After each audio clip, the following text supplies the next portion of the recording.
Sumiu. Então hoje é dia, a última quinta de fevereiro.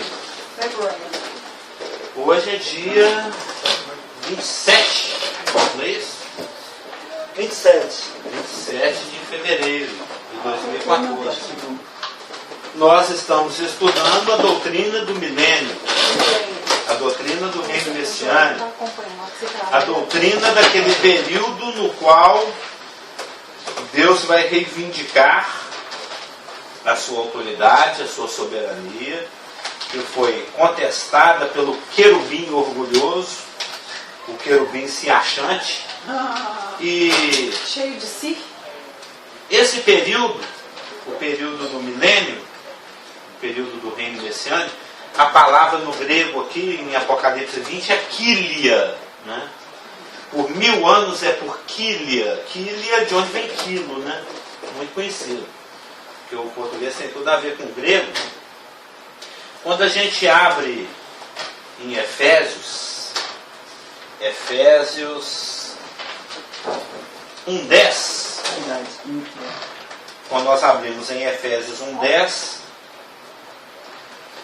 aliás, esse trecho de Efésios é lindo, né? Efésios é lindo.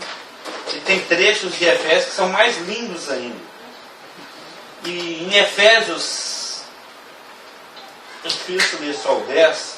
Vamos ler aqui desde o 3, ó. Efésios 1:3. Bendito Deus e Pai de nosso Senhor Jesus Cristo, que nos tem abençoado com um tiquinho de bênçãos espirituais, com algumas bênçãos espirituais, com poucas bênçãos espirituais. Não é assim que está aí na sua versão linguagem de hoje? Não, com muitas. Com algumas bênçãos espirituais nas regiões celestiais em Cristo Jesus. É com toda sorte, né? Com quanta. Assim como nos escolheu nele antes da fundação do mundo. Toda sorte. Toda sorte, todos os tipos. Assim como nos escolheu nele antes da fundação do mundo, para sermos santos e irrepreensíveis perante ele, e em amor nos predestinou para ele, para a adoção de filhos. É suculento, né? Densa essa passagem. Para a adoção de filhos por meio de Jesus Cristo, segundo a boa vontade, né? Segundo o beneplácito de sua vontade, segundo o seu bem-querer. Meu bem-querer não é segredo e é sagrado. Para louvor da glória de sua graça. Não é o período bonito esse que nós vivemos, né? Para louvor da glória de sua graça. Como diz lá no 2:7, para mostrar nos séculos vindouros a suprema riqueza da sua graça.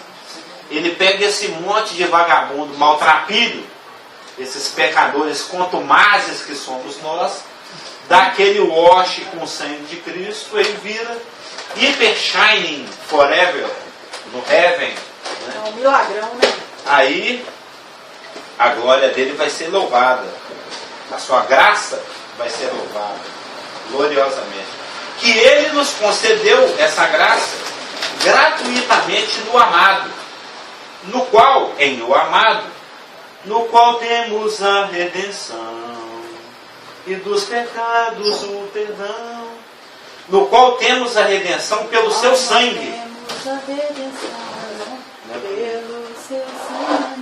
No qual temos a redenção no amado pelo seu sangue, a remissão dos pecados, segundo, vem mais para pertinho aqui, né?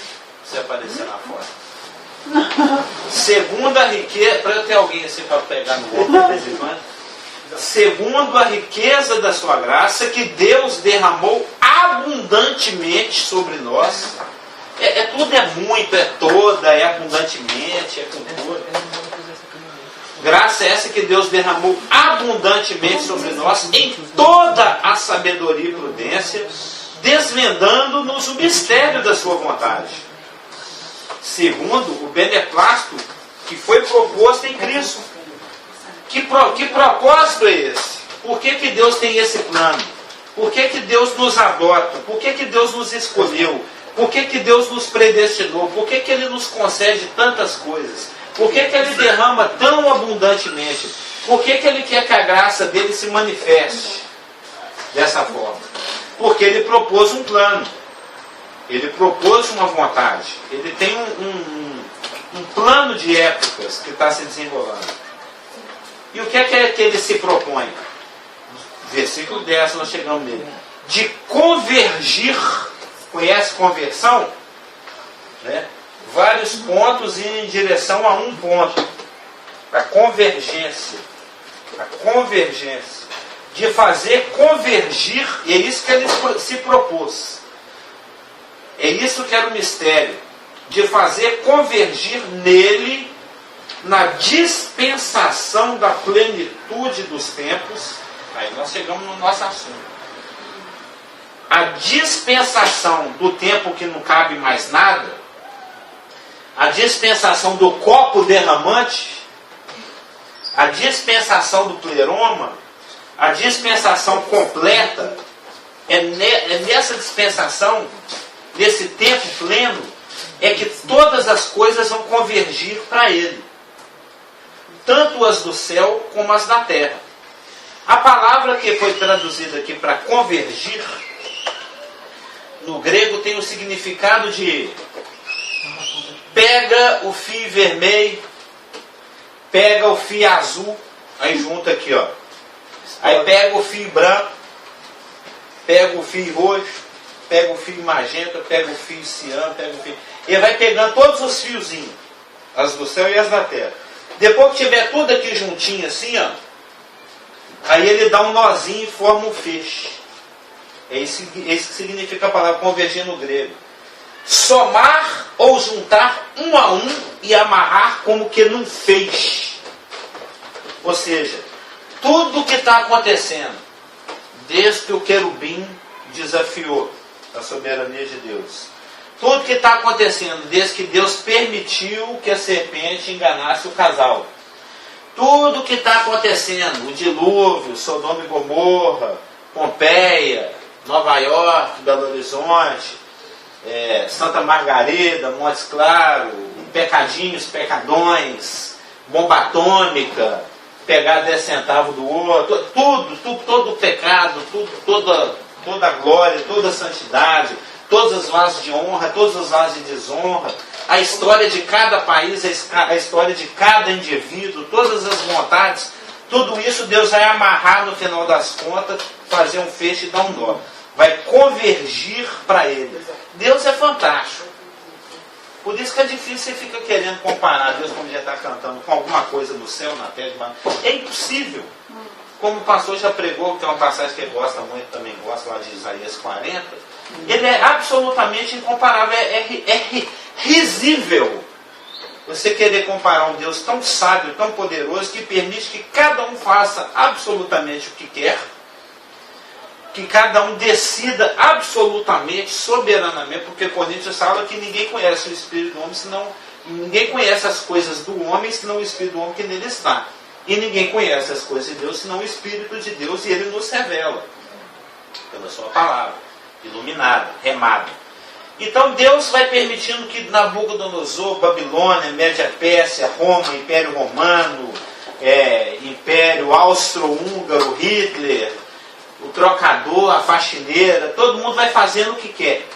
Mas cada vontade, cada erro, cada pecado, o Judá pisa na bola, o Davi pisa na bola, eu piso na bola, mas o outro se santifica, a igreja de mim santifica, o pastor santifica, o Paulo santifica. Tudo isso vai somando, vai formando um muro, um tijolinho, um feixe, cada um de uma cor. No final, quando a pedra bater, que é Cristo cortado sem auxílio de mãos, é uma origem divina, né, sem intervenção humana, bater no pé da estátua, vai deixar o anticristo fazer o que quiser, perseguir os santos, matar os santos, ter autoridade sobre o planeta inteiro, sobre 42 vezes.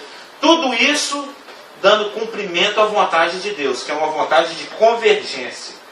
Cada ato, cada vontade, cada pessoa, cada nação, cada país, cada tudo que vai acontecendo, vai afunilando. É incrível como há 2000 anos as coisas foram escritas, foi revelado para João em Patmos, para Paulo nas casas, para Pedro. E a gente vai vendo as coisas acontecendo. Israel voltou para a terra. Parece que nunca mais ia voltar. Esparrama o brasileiro por aí, qualquer povo, e deixa 1978 anos esparramado. O planeta inteiro. Impossível. A língua era morta, ressuscitou. Uma nação voltou para lá. As coisas vão acontecendo, as crises mundiais, as crises financeiras, o desenvolvimento tecnológico na área de medicina, na área digital, tudo vai convergindo. Agricultura lá também. Tudo vai convergindo. Como diz o Ivan, né? A graça ela vai te espremendo até você sair por aquele buraquinho lá no cantinho. Você lembra? Já ouviu essa ilustração dele? Tudo na nossa vida, quando Deus tem uma vontade para você, Ele tem uma vontade para cada um, seja um ou desonra, vai afunilando até você passar lá naquele orifíciozinho, lá no vértice, né, do pé direito.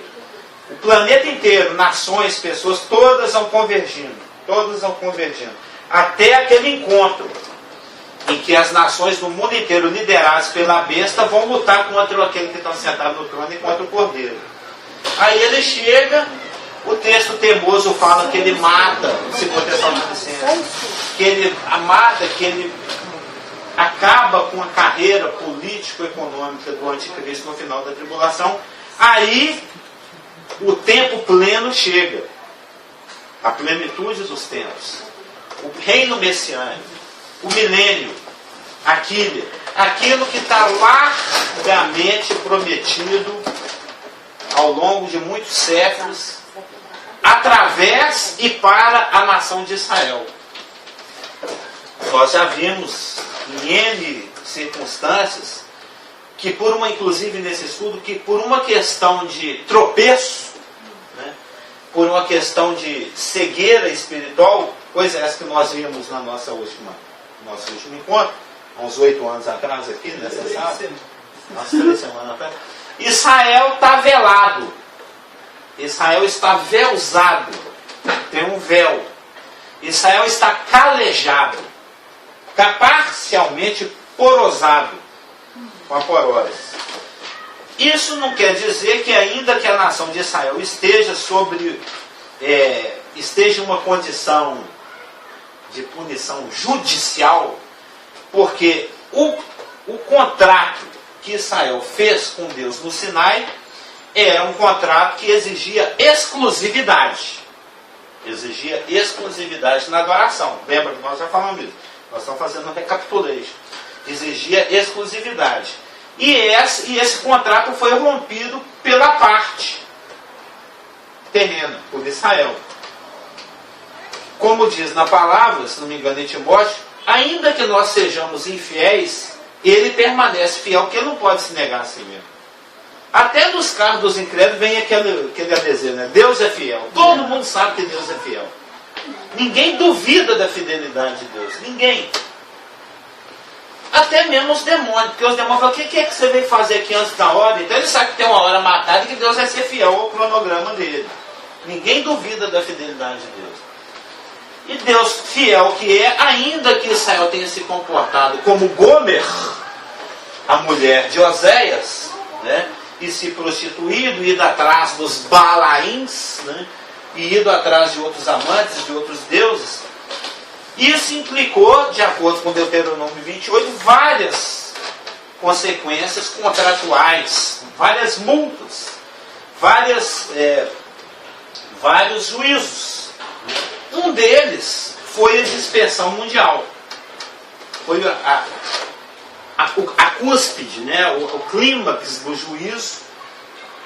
Eu fico pensando, na época do último rei, depois que o último rei de Israel já tinha sido levado cativo, o Joaquim morreu de medo. Ele ficou sabendo que o Nabucodonosor estava vindo, ele teve um ataque cardíaco e morreu dentro do palácio. O Joaquim, filho dele, até precocemente assumiu o trono. O Joaquim foi levado cativo, o Nabucodonosor deixou um rei fantoche, que era o tio, irmão do Joaquim, tio do Joaquim, o verdadeiro rei que foi levado cativo, ficou lá no cativeiro há muitos anos, foi honrado décadas depois. lá na época de Ciro. E esse rei fantoche foi colocado, o Zacarias. O Zacarias foi desobediente à palavra profética, insistentemente, inclusive de Jeremias. E até que Nabucodonosor veio na primavera de 586 e cegou ele, matou os filhos dele na frente dele. É só ler lá em Crônicas e segundo Crônicas, segundo Reis, é uma história já conhecida nossa, que a gente já viu em outros estudos. E o que me impressiona na fidelidade da misericórdia de Deus é que quando tinha um restinho de gente, e depois que arrasou tudo, ficou um grupelho lá, um bandinho de gente. Eles ainda foram lá e perguntaram para Jeremias: e aí, Jeremias, o que é que nós fazemos agora? Nós desce para o Egito ou nós fica aqui? Deus ainda deu essa passagem, uma das passagens que mais me impressiona dele. Falou: olha, se vocês ficar e confiar na minha fidelidade, eu revogo tudo. Eu cancelo o cativeiro. Porque a vontade de Deus é que a teocracia se mantivesse. Ele não construiu uma teocracia com Davi e Salomão para depois arrebentar com tudo. Nunca foi o plano de Deus punir. O coração dele é um coração que ama amar, né? Ama servir, ama conceder. Mas teve a divisão, Roboão, Jeroboão, aquele monte de rei pisando na bola. Mesmo depois da pisada máxima final, o livro de Ezequiel também é impressionante, porque eles estavam construindo paredes falsas dentro do templo para adorar o Sidão da época, adorar a rainha do céu dentro do templo. Já leu em Ezequiel isso, sabia disso, né? Eles fizeram paredes falsas no templo para adorar a rainha do céu dentro do templo, de tanto na contramão do contrato do Sinai que eles fizeram. Está lá no livro de Ezequiel. Tem uma hora lá que o Espírito Santo pega o Ezequiel pelo cabelo e fala: vem cá, deixa eu te mostrar o que está acontecendo. O Ezequiel, ele era sacerdote, né? Ele era levita, ele tinha direito de entrar lá. Ele, o Jeremias e mais um outro profeta, era acho que era, não, Isaías era príncipe. O Jeremias e o Ezequiel, tem certeza que eles eram da classe sacerdotal. Jeremias era levita, né? Era levita. Isaías era fazia parte da... Ele era de Judá. Da monarquia. Da monarquia. Ele falou assim: ó, eu revogo tudo. É só vocês ficar aqui. E não é que eles foram para o Egito? É isso que eu estava esperando o desfecho. E não é que eles foram para o Egito, e Deus ainda avisou: vocês for para o Egito, vocês vão sofrer muito. Não, nós queremos sofrer. O ser humano, eu já cheguei a essa conclusão já tem uns 30 anos. O ser humano, ainda que não pareça, ele gosta da morte. Desde que aprovou aquele fruto, o ser humano gosta da morte, ele ama a morte. O ser humano curte a morte. Ele para pensar, começa a ver tudo. Teologicamente, as coisas. O ser humano ama a morte. Ama a morte. Ele pode falar a vida, a paz, mas ele gosta da morte, ele gosta do diabo mesmo. Gosta de querer satisfazer os desejos. Então, Deus tem um plano de restauração, um plano de convergência. Em Atos, o Pedro até usa um termo que ele fala lá em Atos 3:21, fala que é um tempo que ele vai restaurar todas as coisas. Então, de restauração. Em Atos 1:6 fala que é o tempo quando ele vai restaurar o reino em Israel.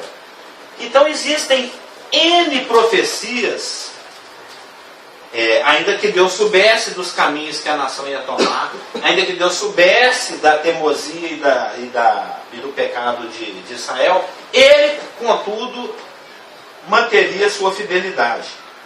Então, ainda que na presente dispensação Israel esteja numa condição, está de mal de Deus, os dois estão brigados, não que Deus queira, Israel é que não quis, tropeçou.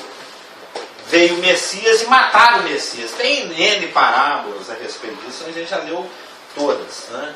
Mandou para a festa, porque mandou o filho, eles vão se sentir honrados e mataram o rapaz também.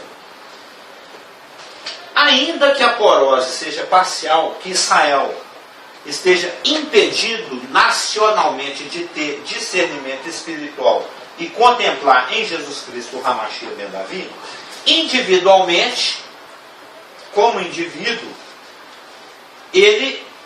o judeu, pode vir a se converter. Tanto é que muitos judeus se convertem.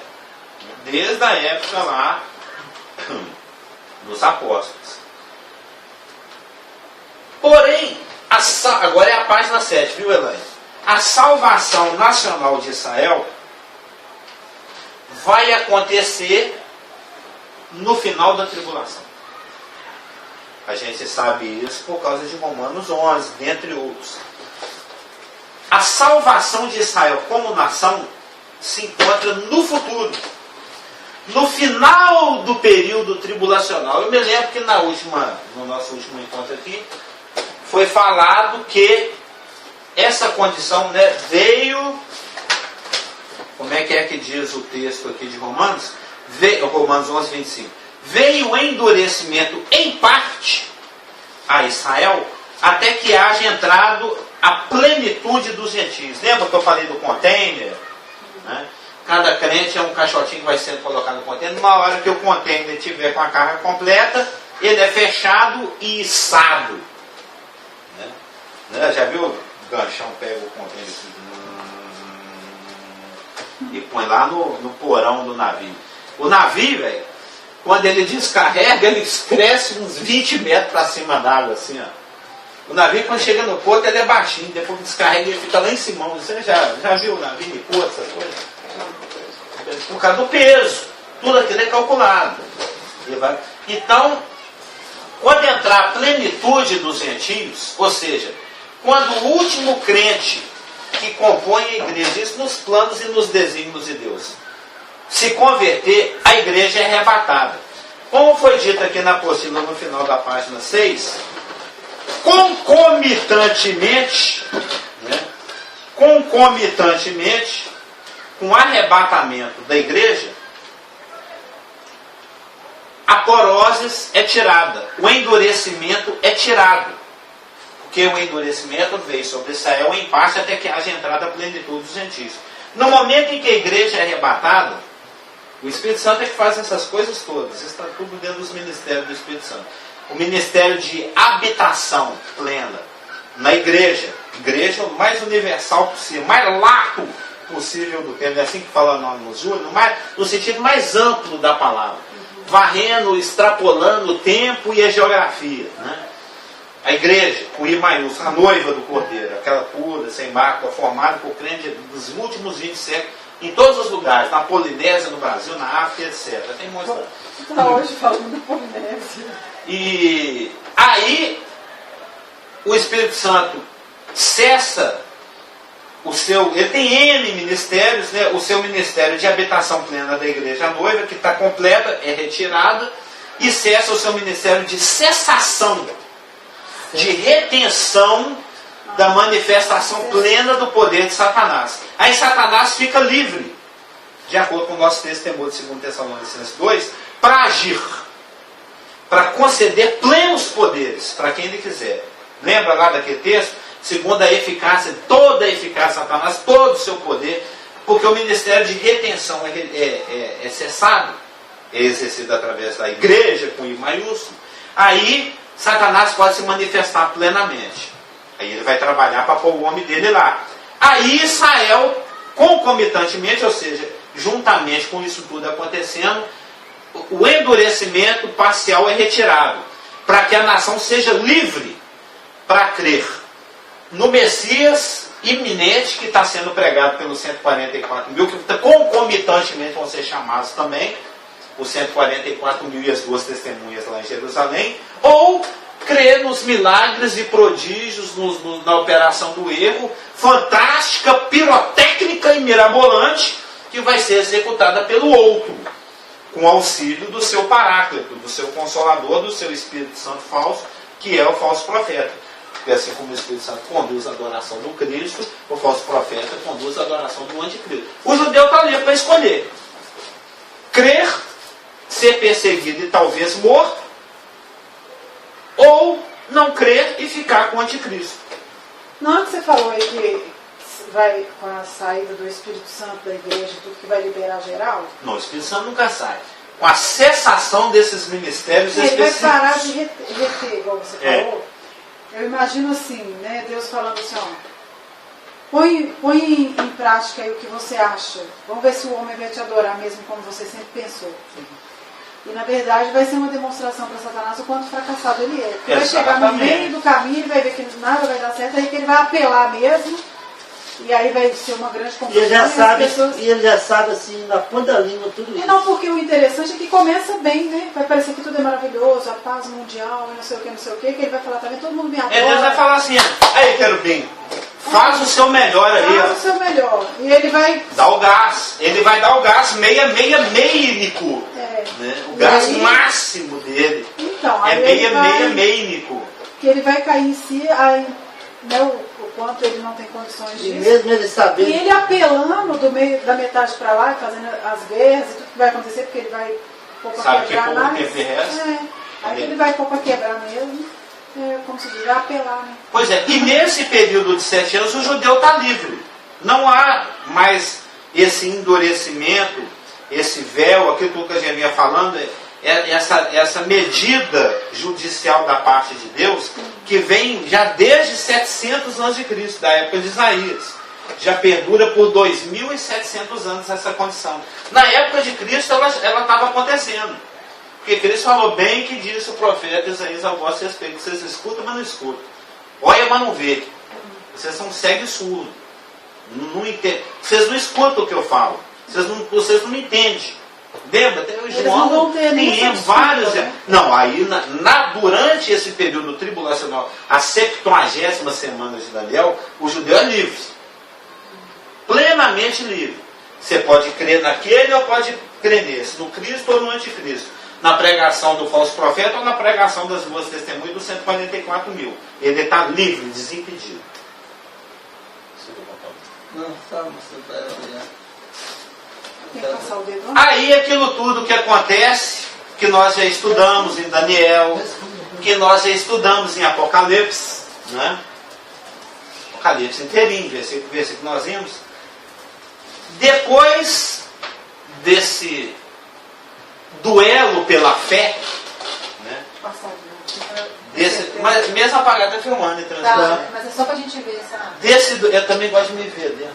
pra Desse, você- desse duelo pela fé que vai rolar na tribulação entre o Espírito Santo e o falso profeta, entre o Espírito da verdade e o Espírito do erro e do engano. No final das contas, nós já vimos, inclusive nós estudamos os 7 juízos, vai ter bode e vai ter ovelha. Vai ter quem creu e vai ter quem não creu. Agora? Quando Cristo se manifestar no final da tribulação, depois da tribulação daqueles dias, o sol, a lua, blá blá blá blá blá, vai ser visto o sinal do Filho do Homem no céu, que é o próprio Filho do Homem. Vindo sobre as nuvens, com poder e glória, aí ele envia os seus anjos que buscam os seus escolhidos, dos 4 cantos da terra. Aí ele reúne todo mundo. Ah, você tatuado aí, você creu no outro, né? Fogo no inferno. Você, hein, você ralou, hein, perseverou até o fim, hein?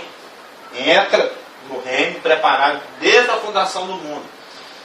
Esse, usando um termo agropastoril judaico, né? Esse rabisco. O rabisco, não sei se vocês já leram lá nas 613 mitzvot, né? Mandamentos que o judeu tem que seguir. Quando o rapaz, se ele for pão doce, puxa, ele caiu no chão. Quando ele está colhendo, você já mexeu com café, você sabe, você sacode, lá tem os que você colhe, tem os que caem no chão, tem os que caem no balaio. Azeitona. Quando caía no chão, você sabe que o judeu não podia pegar o que caía no chão. Já para os próprios comigo. Ficava lá.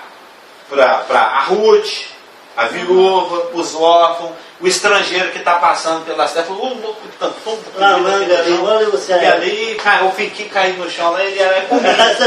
esse, Esse aí não podia ser colhido, não. É o rabiço. É o rabiço. A plantação de azeitona de Israel é imensa, mas só aqueles rabisquinhos que caíram ali no chão, que é meia dúzia de gato pingado, é que é o remanescente judaico tribulacional fiel. É a turma que vai chegar desfolada no final da tribulação. Aquele que perseverou até o fim, aquele que não fez, que não cedeu, que não conluiou com o anticristo. É essa turma, esses gatos pingados de judeu que vai sobrar no final da tribulação, é que vão representar a nação. São estes vencedores, mais do que vencedores, que Romanos 11, 26 e 27 chama de todo Israel. É porque, eu estava lendo aqui agora, isso porque todo dá a impressão... É porque esse é que é o problema. O Carlos Augusto já me fez essa pergunta 389 vezes e meia. É tradução, né, Carlos? Não, é ótica. A gente não pode enxergar esse livro com a ótica ocidental. A gente tem que estudar esse livro com a ótica oriental. Você tem que ir lá. Você não pode trazer o Paulo e o Pedro para cá. Você tem que ir lá onde o Paulo e o Pedro estavam quando escreveram. Você tem que estudar a geografia. Você tem que estudar o costume. Você tem que estudar as línguas nas quais esses livros foram escritos. O Cliff, recentemente, usou uma linguagem bacana. Ele explicou a figura de costume. A Bíblia usa muito, principalmente o Paulo, a armadura, o desfile, lembra dele falando? Os cativos, o cheiro, né? Os alecrim, as coisas que os romanos queimavam lá, os incensos, quando a tropa chegava vitoriosa, acabou de conquistar a Gália, acabou de conquistar a Britânia, acabou de conquistar o reino dos francos, né? Ele vinha lá marchando, com a cabeça do sei que eles mataram lá na mão, né? As legiões marchando organizadissimamente, tudo. Eles eram meticulosíssimos. O exército romano é uma coisa fantástica de estudar. Lembra? O pastor Cliff explicou o cheiro. Para os romanos vitoriosos, cheiro de vida. Para os que estavam indo para a degola, cheiro de morte. Não detesta esse cheiro. Não, e aqui também, no texto, eu até vim olhar, você estava falando sobre alguma coisa, você deu o exemplo do risco, né? Rabisco. E na verdade o texto nem fala sobre isso, mas é por causa do contexto que a gente sabe o que vai acontecer na tribulação, sim, é que a gente sabe que não vai ser todos, né? Dá a impressão de que é todos, mas pois é, quando você sabe a linha escatológica, você vai exatamente, entender. Isso é um dos tijolos da linha escatológica. O Carlos Augusto já me perguntou 389 vezes e meia. Quando Cristo fala que ele está sendo julgado, o Cristo passou por vários estágios no julgamento dele. Ele esteve na presença de Herodes, ele esteve na presença de Pilatos, ele esteve lá no Sinédrio, né? Não sei se vocês já estudaram isso. Quando ele está perante o Sinédrio, que ele fala assim, olha, ele fala para o sumo sacerdote, até que eles bofeteiam lá, os auxiliares do sumo sacerdote bofeteiam, ele fala, blasfemou, precisando de mais prova do que isso, lê lá os contextos dos evangelhos. Tem uma hora que ele fala assim, ó, desde agora não me vereis, até aquele dia, que vocês vão ver o Filho do Homem vindo com poder e glória. Esse rapaz, esse pessoal que estava lá no Sinédrio, julgando a Cristo, já morreram, já estão no Hades Sheol. Se eles não se converteram, eles não vão sair de lá 2000 anos depois para estar no final da tribulação vendo Cristo vindo com poder e glória sobre as nuvens. Eles até falaram aí, blasfemou. O que a gente tem que entender é ir lá, na forma como o hebreu pensa. O oriental ele pensa muito em termos de representatividade. O Levi, ele não deu dízimos para o Melquisedeque. Pessoalmente, ele não tinha nascido ainda. O Abraão ia ter o Isaac ia ter o Jacó ia ter o Levi. Mas ele estava em Abraão, dando isso é a de Hebreus. Ele estava representado em Abraão. Adão, quando ele caiu, todos nós estávamos nele. Ele nos representava. Ele caiu todo mundo. Quando Cristo morreu, porque isso é importante para a doutrina de soteriologia, ele nos representa. Ele representa a humanidade inteira. Então a gente tem que entender o princípio da representatividade. Um indivíduo representa toda uma... Eu já falei sobre isso no estudo de Apocalipse 17 e 18, a questão da representação. Quando Cristo falou que eles iriam vê-lo, não eles como indivíduos, mas como eles naquele momento representavam a nação, ele estava se referindo à nação sobrevivente que contemplaria no final da tribulação a sua vinda. Quando ele fala aqui que todo Israel vai ser salvo, não significa que todos os judeus que vão estar vivos no final da tribulação serão salvos. Porque vão ter muitos que vão estar tatuados pela besta. Pelo princípio da representatividade, o judeu fiel, remanescente, que anda nas pegadas de Abraão, que estiver vivo no final da tribulação, esses gatos pingados estarão representando a nação. Esse é o todo de Israel. Interessante sobre isso. Porque o Carlos Augusto já me perguntou, então quer dizer que todos os judeus de todas as épocas, de todas as vão ser salvos? Não. Esses que estão representando a nação no final da tribulação é o todo de Israel. E é interessante sobre esse. Entendeu? Esse rabisco. Não, o melhor exemplo que você deu foi no do pecado, não pecou e todo. Interessante sobre Mas existem vários conceitos. sobre representatividade e sobre o rabisco, que vai ser aquele grupo que perseverar até o final. É interessante que todas as épocas, sobre a história de Israel, Deus sempre preservou um remanescente. Sim. Por exemplo, no tempo de Elias, tinha Jezabel com seus 400 e tantos sacerdotes e profetas, e eles fizeram a nação errar. Né? E aí tem uma coisa também, quando Israel, Deus trata com Israel, tem o Israel espiritual e também Jacó contrata sobre a nação com a parte natural.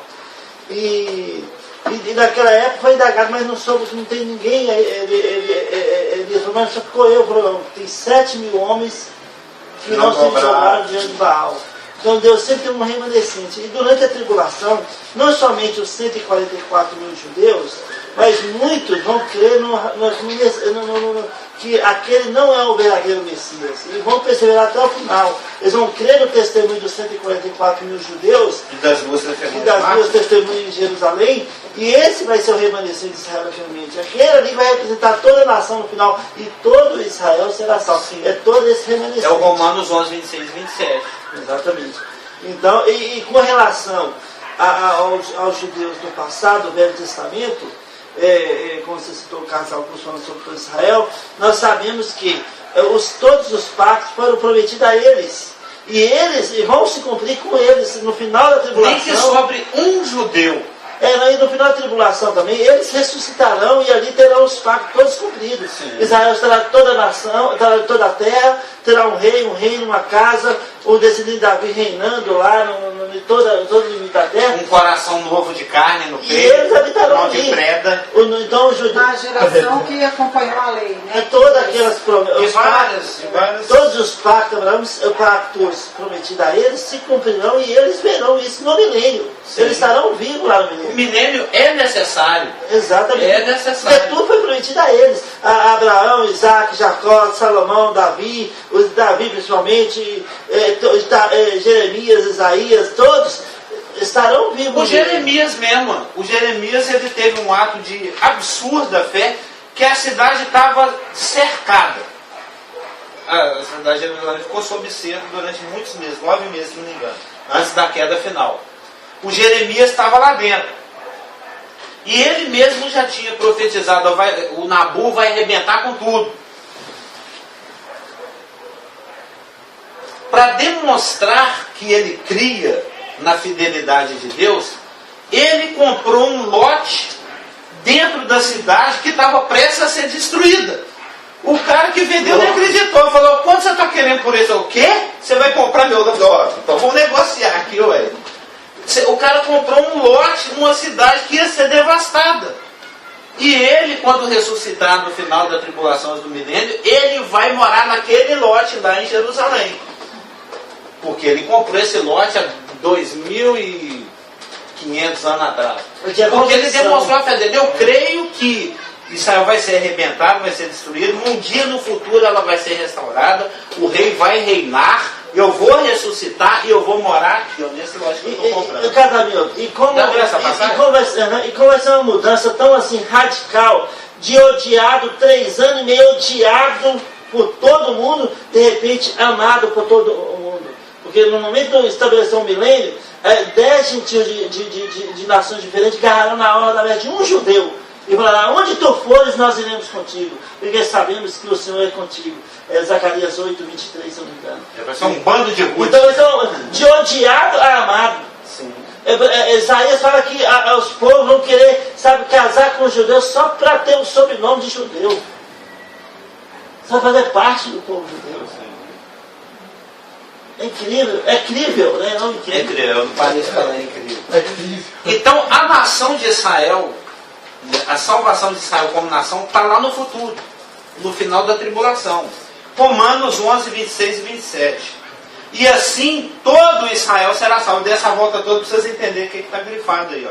Como está escrito, virá de Sião o libertador, aquela outra Sião lá de cima.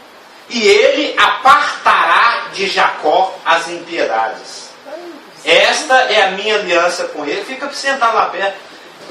Quando eu tirar os seus pecados. Lá no final da tribulação. Nós estamos falando agora da salvação da nação de Israel. Aí tu com referência a Jacó está falando literalmente natural, do pecado e tudo, e Deus vai libertar Jacó. Zacarias 13, 1 e 2 diz, naquele dia, sempre que aparece essa expressão naquele dia no Velho Testamento, é o período que começa no momento da abominação desoladora, lá no meio da tribulação, e vai até o final do milênio. É um dia de 1003 anos e meio, mais 75 dias. Do meio da tribulação ao final do milênio. O dia do Senhor, o dia de Jeová, naquele dia, sempre, pode anotar isso aí na capa da Bíblia, que aparece essa expressão do Velho Testamento, é o período que vai do meio da tribulação até o final do milênio. Nesse dia acontecem coisas nebulosas e coisas gloriosas, que é um período que abrange 1003 anos e meio. 1003 anos, 7 meses e 15 dias, para ser mais exato. Naquele dia haverá uma fonte aberta. Olha que linguagem poética, né? Está falando do Espírito Santo disponibilizado o crente no final da tribulação para entrar no milênio. Naquele dia haverá uma fonte aberta para a casa de Davi e para os habitantes de Jerusalém, para remover o pecado e a impureza. Nós estamos falando da salvação de Israel no final da tribulação para entrar no milênio. Acontecerá naquele dia, diz o Senhor dos Exércitos, que eliminarei da terra os nomes dos ídolos. Eu falei que milhões de vezes. É a causa do juízo. É a causa da quebra do contrato, a idolatria. E deles não haverá mais memória. Em Isaías 11, 12 e 12, 1 e 3, diz o seguinte: naquele dia, o Senhor... Você jogou no Kindle a apostilinha? Espertem. Naquele dia o Senhor tornará a estender a mão para resgatar o restante do seu povo. Ajuntará os desterrados que estão jogados aí pelo planeta inteiro. Os desterrados de Israel e os dispersos de Judá recolherá desde os 4 confins da terra. Isso combina lá com Mateus, final da tribulação, lá, Mateus 24, 31. Orarás naquele dia. O judeu que está vindo lá nas liteiras e nos cavalos, nas asas dos anjos, né? Lá do Mateus 24, 31. Orarás naquele dia, o judeu, o remanescente fiel, sendo ajuntado no vale de Josafá, para ser separado bode de ovelha. Graças te dou, ó Yahweh, né? O Senhor, tudo maiúsculo aí na Bíblia, já sabe, né?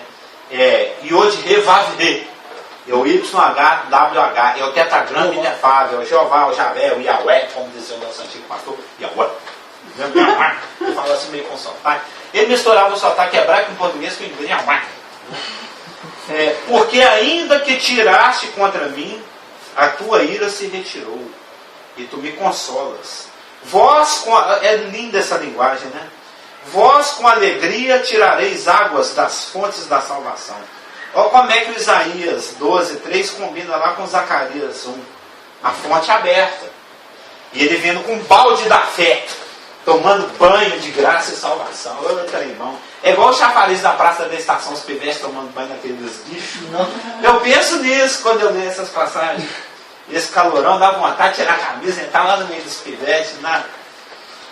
Já nunca teve essa vontade, não? Eles até desligaram a fonte. Pobre, a alegria de pobre dura pouco, né? Eles nem ligam mais o chafariz só para os pobres não tomar banho. Isaías 25:9. E naquele dia se dirá: eis que o nosso Deus a quem aguardávamos, e Ele nos salvará. Este é o Senhor a quem aguardávamos. Na sua salvação gozaremos e nos alegraremos. Em Jeremias 30, nós estamos falando da salvação de Israel no final da tribulação para entrar no milênio. Em Jeremias 33:16. Naqueles dias, está faltando o grifo aí, ó, no Isaías 25:9, na sua salvação. Isso aqui são as correções. Em Jeremias 33:16, eu grifarei: Judá será salvo. Naqueles dias Judá será salvo, e Jerusalém habitará seguramente.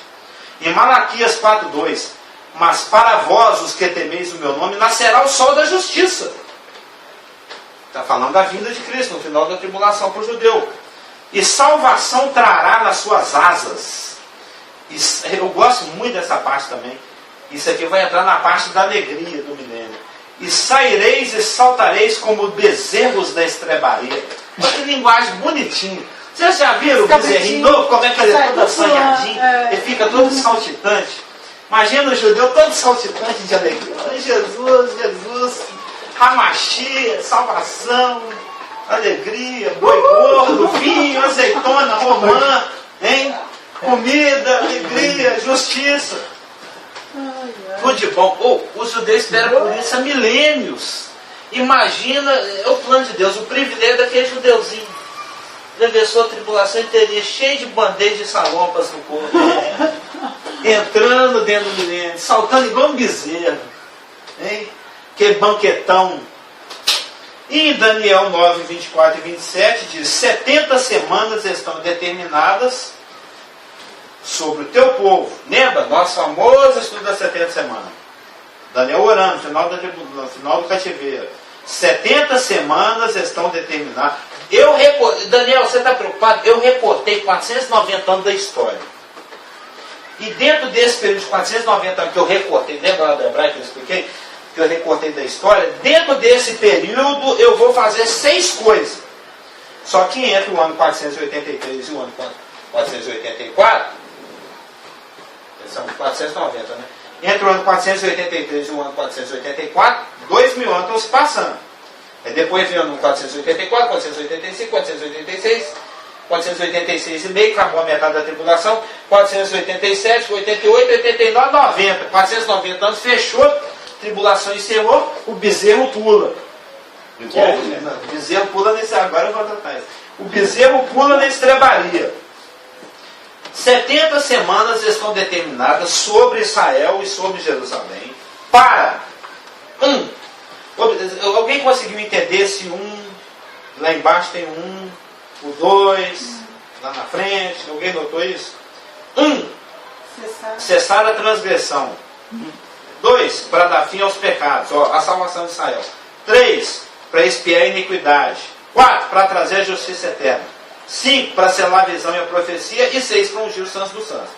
Esta profecia ensina que Deus separou um período de 490 anos, ao final dos quais Ele operaria a salvação nacional de Israel.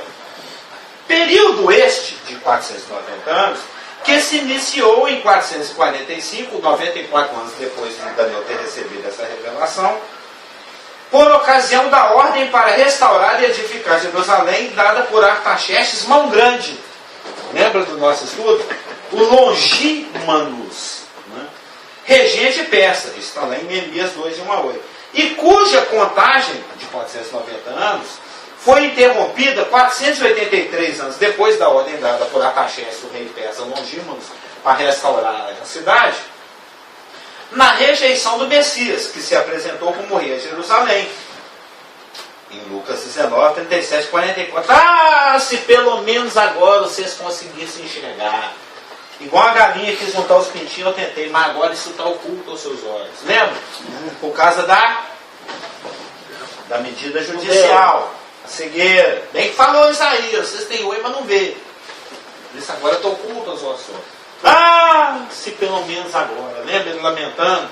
No domingo de Ramos, entrando no jumentinho. É Paulo que fala em Gálatas, até que o véu está posto. será tirado depois. Acho que em Coríntios. Nós lemos há 3 semanas atrás. A profecia ensina ainda que os 7 anos restantes são futuros. Estou acompanhando a posterior parte na 7, da metade para baixo.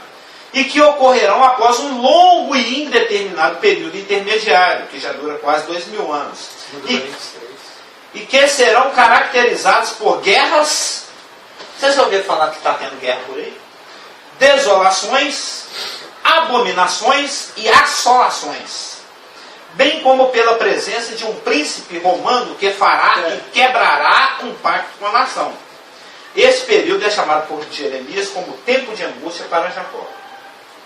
Então, nós estamos discorrendo a respeito de Daniel 9, 24 a 27. O homem lá, o grande e pequeno homem, que você acha grande, tem que ser romano. Tem que ser romano, com certeza. Romano. É um judeu romano. Tem que ser judeu. Paulo era um judeu e era romano, então não existe dificuldade. Judeu de nascimento, de sangue, de DNA abraâmico e romano, que nasceu dentro da esfera europeia. Então vai ser lá na Europa. Pode ser um judeu italiano, um judeu francês, um judeu alemão, um judeu romeno, um judeu líbio. Está se referindo à Roma da ocasião, que era a Europa inteira. Na época não existia Europa, existia a Gália. Mas hoje é a Europa. Mas os pedacinhos que hoje compõem a Europa estão no território que antigamente era Roma. Então, ao final de 7 anos que completam os 490, Deus, ou lá em cima, cessar a transgressão, cessará definitivamente a dispersão mundial judaica. Ezequiel 37, 22. Então, ao final do período de 7 anos que completa os 490, Deus, 2, cancelará os pecados da nação com base na obra consumada de Cristo, pois esta se converterá, a nação. Isaías 59, 20. Falta uma barra, Mateus 23, 39. 2, lá em cima de Daniel 9, dar fim aos pecados. Então, ao final do período de 7 anos que completa os 490, Deus, 3. Se reconciliará com a sua esposa. Jeremias 3, 1 e 31, 3. Perdoando-a. O 3 é expiar a iniquidade, é o kippar. Lembra lá? Feito isto, ou seja, solucionado o problema de separação, Isaías 59, 2 fala que o pecado foi a separação. Deus poderá introduzir o remanescente fiel israelita no reino do justo rei Messias. 4. Trazendo a justiça que dura para sempre. A justiça que dura para sempre. O tempo da plenitude de todas as coisas. O reino messiânico, o milênio. Aquilo é tudo a mesma coisa. O tempo de restauração de todas as coisas. Só que em Atos fala lá de um jeito, em Apocalipse fala de outro. Em Daniel fala de outro jeito. Está falando da mesma coisa. Jesus não tem um monte de título. O anticristo não tem um monte de título. O período do reino messiânico tem um monte de título. O tempo de restauração. É o Apocatastaseus, é o tempo de restauração de todas as coisas. É aquele, é o reino messiânico. É o reino do justo rei. É a justiça que dura para sempre. A característica mor. Né? Mor que sintetiza esse período, a justiça, que é o nosso assunto. Ato resumo, o feixe. Ato resumo, lembra? Eu expliquei no início. Ato resumo que 5, selará. Né? Selará a visão e a profecia. Selar, no hebraico, tem o sentido de definir algo de forma que nada mais possa ser acrescentado ou tirado. Letras várias passagens que usam essa linguagem, a gente conhece Daniel 6, 8, 15 e 17. Lembra? Daniel vai para a cova, põe meu selo, nada muda isso aqui. É irrevogável. Ou seja, quando Cristo fizer o ato resumo, enfeixar, né? Trazer aquele período da justiça eterna, o período de convergência, esse ato resumo, esse ato feixante, esse ato convergente, vai selar a profecia e a visão. Ou seja, nada mais se acrescenta, nada mais se tira. Aqui se cumpre tudo, é aquilo que o pastor está falando. Tudo que está pendurado acontece. Tudo que está pendurado acontece. Ou seja, ele traz em cumprimento todas as promessas pendentes, profética e escatologicamente, em relação a Israel. Romanos 11, 29, que são irrevogáveis. Ou seja, ao final do período de 7 anos que completa os 490, depois de Deus trazer o judeu do planeta inteiro, cancelar os pecados da nação que se converte, que eles vão tomar banho de balde na fonte da salvação, saltando como bezerro, e perdoar sua esposa, se reconciliando com ela, naquele sentido de Colossenses, aí ele tem a oportunidade de fazer o fecho, de selar a visão, ato este que é materializado fisicamente pelo ato de consagração inaugural do milênio, do templo milenário. É a unção dos santos dos santos, é o número 6. Tem a ponte, o prefeito corta a fitinha. O navio, o capitão estoura a champanhe no casco. O milênio é inaugurado com o derramar de azeite na coluna da pedra principal de esquina da edificação do templo milenário. Está perdendo fôlego para ele. É isso que é assim que as coisas funcionam. Cada povo tem o seu modus operandi. Com os judeus sempre é derramando óleo. Ah, errei! Aliás, o meu irmão, quando brevetou, ele é piloto, você, assim, o mínimo são 40 horas de voo. Quando o cara desce do avião, depois dele pilotar pela 40ª hora, que ele coloca o avião sozinho no chão, depois de pilotar 40 horas sozinho, tem um período com o instrutor, não é uma autoescola, mas é um voo-escola. Aí, quando ele desce, põe o pé no chão, os colegas que já são pilotos, eles vêm com um tambor para quantos litros? Tambor? Um tambor. Aquele cara que já punha água quando faltava água em Belo Horizonte. Um óleo queimado de avião e joga no cara. Nossa. O cara fica besuntado de óleo de avião queimado da cabeça até o pé. Isso é o batismo. Ah, você é rei? Pega um chifre, um chofar cheio de azeite, derrama na cabeça do rei. Ah, você é sacerdote? Vai pingar lá na barba do Arão. Ó. Derrama um chofar de azeite na cabeça do Arão. Sai escorrendo. E é como, pingando pela barba. E era algo muito bom, porque Salmo 133 fala como o óleo descendo. Como é bom, O Davizinho, menino.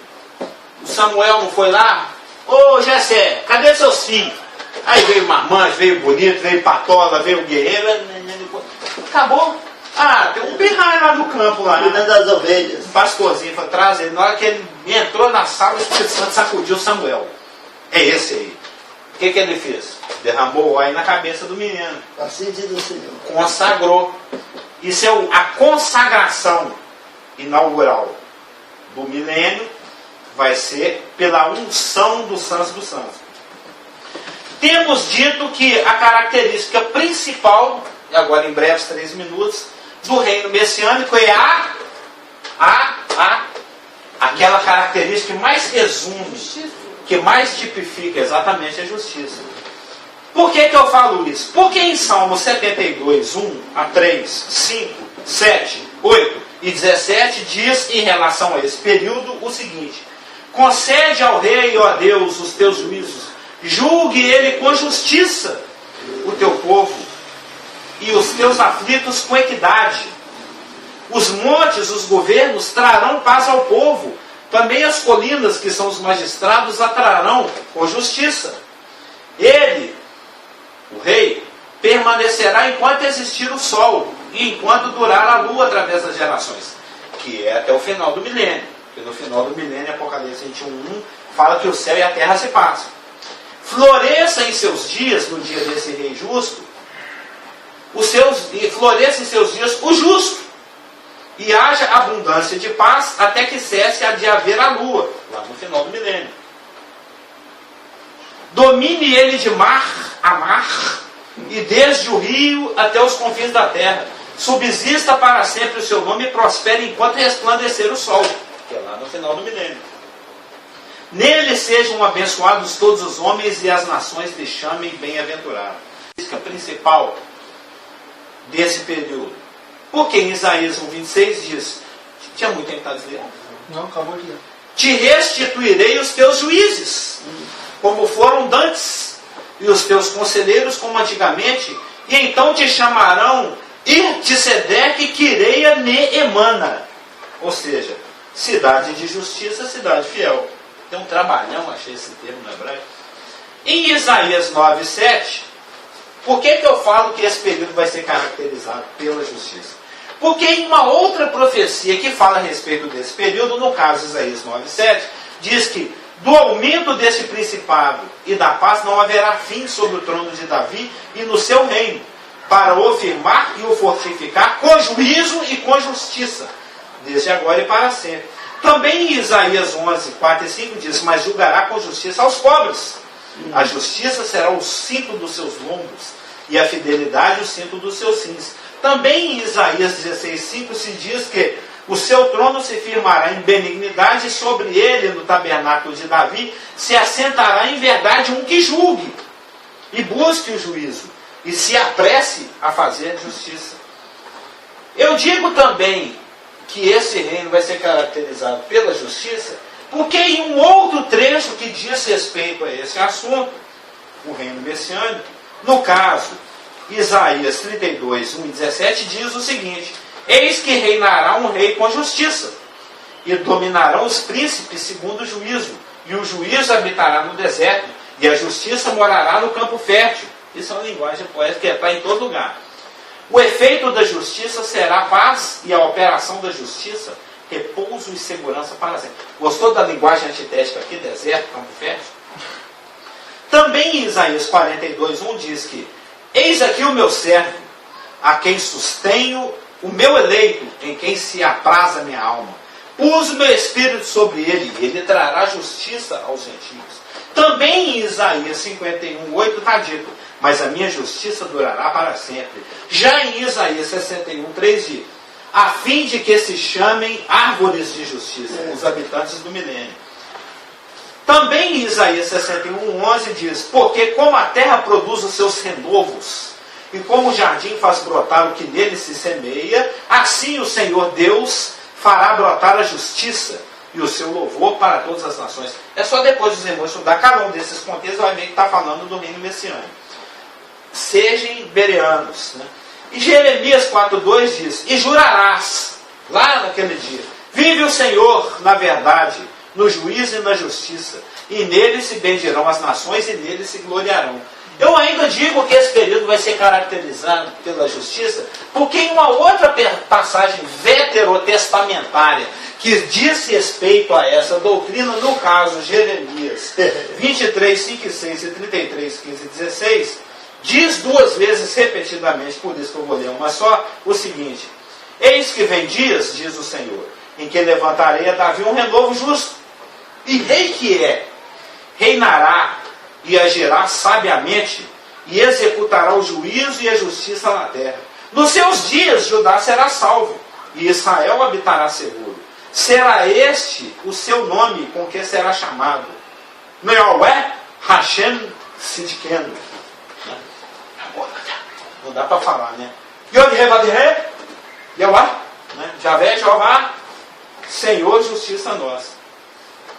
Eu ainda digo que em Jeremias 51, 10, que fala a respeito desse assunto, está escrito, falta o grifo, e trouxe a nossa justiça à luz. Viu, Elaine?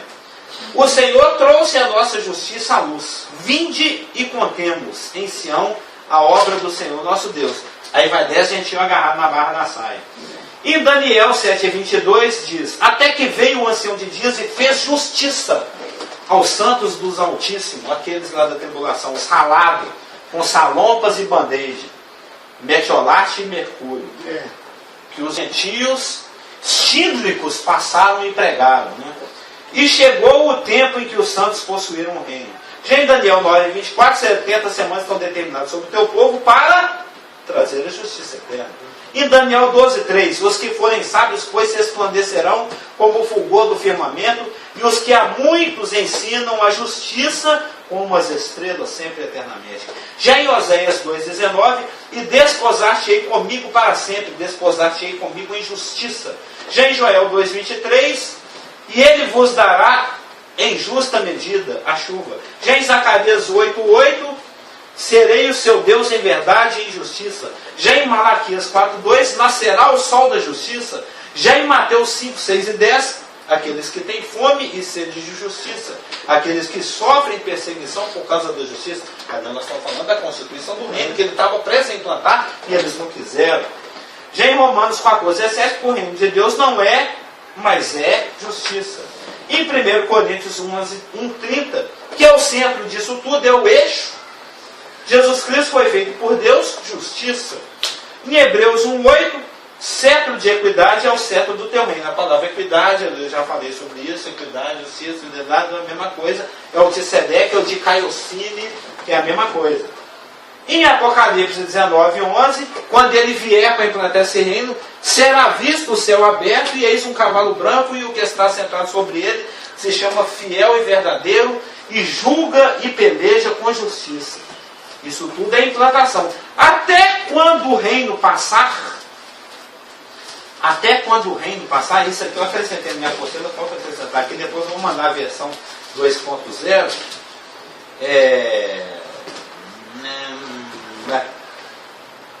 Quando o reino passa, ele deixa um resíduo eterno. Porque o reino messiânico é um período de transição entre a história humana, caracterizada pela injustiça, período esse no qual será vindicada, reivindicada e demonstrada a justiça e a soberania de Deus, contestada pelo querubim e por todos os que ao longo da história foram subservientes ao seu propósito de justiça, contestando a justiça de Deus. Mas esse período do reino brasileiro transita entre o período de injustiça querubínico e humano e o dia de Deus, que é o dia eterno. Ele é o período, se diz que ele é... mas é isso que o pessoal, os amilenistas, contesta dos premilenistas. Como é que o reino pode ser eterno se ele só dura 1000 anos? Os 1000 anos é o período de implantação do reino eterno. Tanto é que o reino messiânico, por ser caracterizado pela justiça, quando ele passa e dá, quando ele abre alas para o dia eterno, ele deixa uma característica. Está lá em 2 Pedro 3. Para colocar aqui na sequência. 3, de 1 a 13, 11 a 13. Visto que todas essas coisas vão ser assim desfeitas, lembra? Vai passar com estrepidoso estrondo. Lá no final do milênio, vai aquela cambada lá liberada pelo Satanás, recém-saído da cadeia, do abismo, cerca o arraial dos santos, no final lá do milênio, cai fogo do céu, consome Satanás e os seus asseclas, que são como a areia do mar. Concomitantemente o céu e a terra se passam, finalzinho de Apocalipse 20, início de Apocalipse 21, e abre espaço para o trono branco, para depois vir novos céus e nova terra. Nós estamos isso em Apocalipse. Visto que todas as coisas, 2 Pedro 3, para fechar, 2 Pedro 3, 11 a 13, 3, 11 a 13, visto que todas essas coisas vão ser assim desfeitas, deveis ser tais como os que vivem em santo procedimento e piedade, esperando e apressando a vinda do dia de Deus. O dia de Deus é aquele que começa depois do milênio. É para sempre, é eterno.